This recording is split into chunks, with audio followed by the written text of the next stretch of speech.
Good afternoon, sir. Good afternoon, Harsha. Our union government set an ambitious target of doubling farmers' income by 2022. However, we could not achieve that target despite union government introducing many schemes like PM Kisan, PM Fasal Bima Yojana. Sir, in this context, could you please suggest few policy recommendations to achieve this important target? Now, first of all, Harsha, it's nice that any political party or government talks about the farmers' welfare and enhance incomes. But a definitive target doubling income is more a political slogan than a substantive target, because you can never guarantee that. It's a very complex situation. Therefore, without going into that, let us interpret it as a desire to enhance the incomes of the farmers. And what is it that can be done? And what is being done? I think that is a better approach to it. Now, if you take the overall trajectory of India's farm sector economy, what is happening? The share of agriculture in the national income is drastically falling. At the time of independence, probably agriculture accounted for about 80% of GDP. There was almost nothing else. And probably about 70 to 80% of the people depended on agriculture. Today, the share of agriculture in the national economy fell to 15 to 17%, depending on the region you're talking about.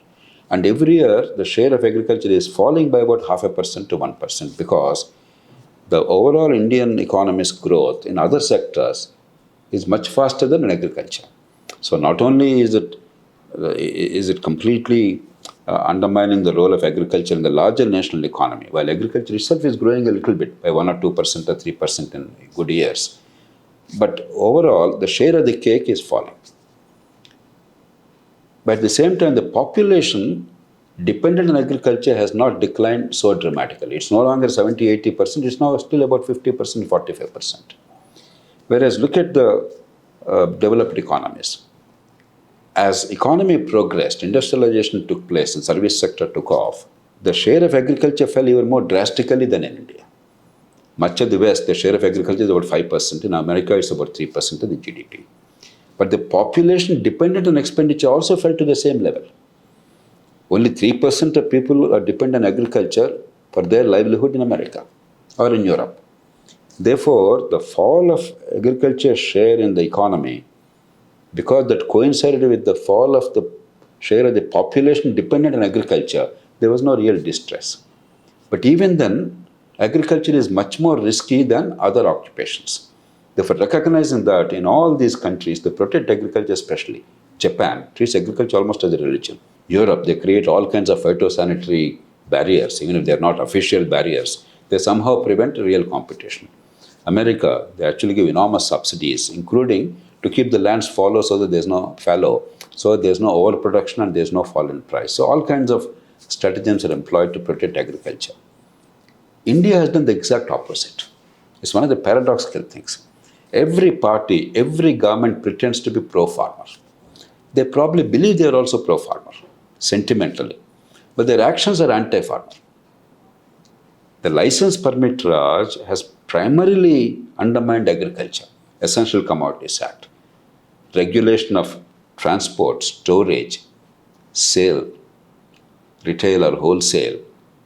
Everything is controlled by law very rigorously. Whenever the agricultural prices shot up, there is a dramatic debate in the country. Like, for instance, now the tomato prices are rising. Tomato is not an essential commodity, pardon my saying so. If I don't eat tomato today, if I find a substitute vegetable, heavens are not going to fall. It's not rice or wheat or pulses. It's not basic food stuff. But see the hullabaloo, see the public debate and outcry. So the whole system is designed to somehow crush the farmer when the price is good. When the price falls, the system never really responds to improve the price advantage to the farmer. For instance, onion, when Narendra Modi government came to office, 2014, onion price went up to 50-60 rupees a kilogram. Suddenly, an allegedly pro-farmer liberal government, not addicted to the regulatory or socialist policies of the earlier era, behaved like an absolutely socialist controlled government. They crushed the traders and the farmers. The price came down to 3 rupees a kg, and nobody talked about 3 rupees a kg being a totally unviable price for the farmer. You produce anything at 3 rupees a kg, I challenge you in the country and survive. Nobody bothered about it. So our whole policy perspective, despite our talk about farmers' welfare, is to reduce the farm sector prices and never worry about the farm sector price becomes so low that it's no longer remunerative. You're actually losing. And then we do chest thumping and we shout from rooftops how much we care for the farmers. So this is the overall ambience. In that, what needs to be done? One is this regulation to the detriment of the farmers must end.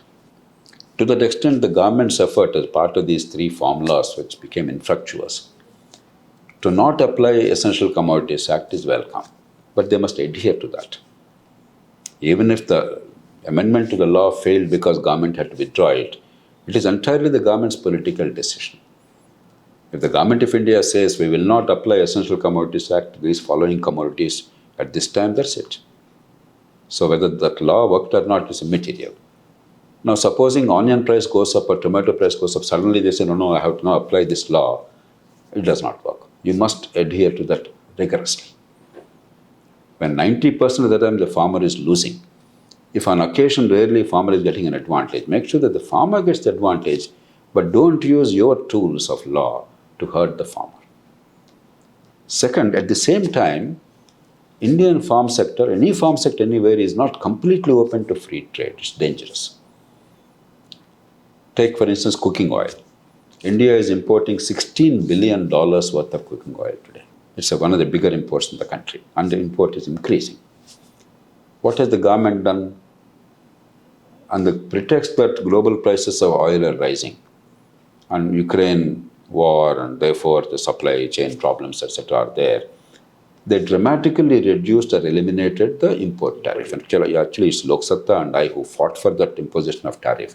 It took us years and years. For years, Indian government had tariffs on refined oil import, but never on the crude oil import. Why refined oil? They wanted to protect the solvent oil industry. I am all in favor of it. The government that was so alert to the needs of the solvent oil industry was completely impervious to the needs of the farmers, who are much larger in number, where there is a much greater distress, to protect them by imposing tariffs. So I fought for years. Ultimately, the governments imposed 37.5% or something, even for crude oil. But now they removed it. And they're extending that exemption from the import duty year after year, even after the supply chain problem of the Ukraine war has completely disappeared. Because the bias is always in favor of, against the farmer, the prejudice against the farmer. The bias is for the post-production processing industry. I'm all in favor of protecting our industry, but not at the cost of our farmer. So this is a live example. It's happening right now. The government of India is simply destroying the price advantage of the cooking oil producers in the country. Are these small numbers? We have 26 million farmers of India. 26 million farmers of India dependent on cooking oil. Roughly about 1/6 of Indian agricultural land is in oil seeds. Now, if we say that we want to enhance the farmer's income, and I gave you one concrete example, not a minor example, where you're actually crushing the farmer, forcing the price to be uncompetitive, and therefore the farmer to be destroyed, and then you say we care for the farmer. I'm sure they mean well. All governments, all parties, they want to help the farmers. But actions speak louder than words. Your intent is irrelevant in government. The consequences of your decisions and actions are what matters. The way to hell is often paved with good intentions. Let's take another example. There are many commodities which are non-perishable. A perishable commodity like tomato, we'll come to it later. But many commodities are non-perishable, but still the price is volatile. Cotton is a great example. Cotton is a very big crop in India and many countries. India is the first or second biggest producer in cotton every year, year after year. Now, cotton price is volatile. Similarly, you have mirch. India is a big producer of mirch. Again, price is volatile. You ask any mirch farmer. You take turmeric. It's a very Indian crop, it's part of the religion, culture, etc., paspu, as we call it. Again, the price is very volatile. The price fluctuates from 6,000 rupees to 16 or 18,000 rupees, or maybe 20,000 rupees. So 6,000 is destruction, 20,000 rupees is jackpot. So we keep seeing that. Now, a non-perishable commodity, the price should not be volatile like that. If only the government created a physical infrastructure, that is proper storage. Even if you didn't create, if you allowed the private sector to create, but if you create an institutional infrastructure to sustain the farmer during the period of distress. That means credit available because the stock is available. You're not giving farmer anything free. The price is too low now, I cannot sell it at that price. Distress sale will mean that farmer will be destroyed. But I can store it. Private sector will create the facility, but when will it work?